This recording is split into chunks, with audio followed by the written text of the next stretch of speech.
17,000 firefighters are trained in South Carolina each year. News 3's Georgia Godfrey is at the Fire Rescue Conference where dozens of firefighters were getting a refresher course on basic skills. The firefighters here are getting hands-on training. They're practicing everything from entering a secured building to cutting a victim out of a crashed bus. Dozens of firefighters are putting their skills to the test in the capital city for the annual Fire Rescue Conference.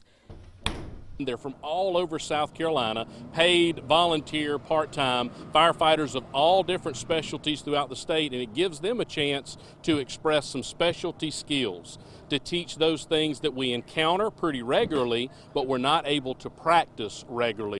That includes entering secured buildings, using tools some firefighters may be unfamiliar with. A lot of these actual saws that they're using right now, they're called rotary saws. They're expensive. Some departments have one, some have none. Some companies might have one or two.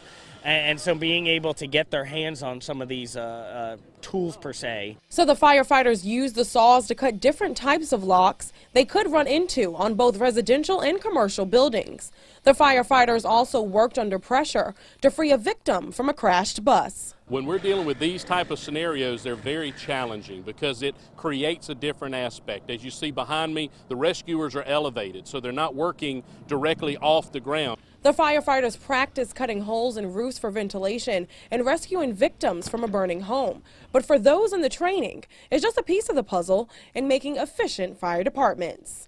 Being able to tie this into medical calls and everything else we do is what's important. So being able to step away, get some hands-on training, bring it back, work on that, becoming a well-rounded department is where you're at. In Columbia, Georgia Godfrey, WSAV News 3.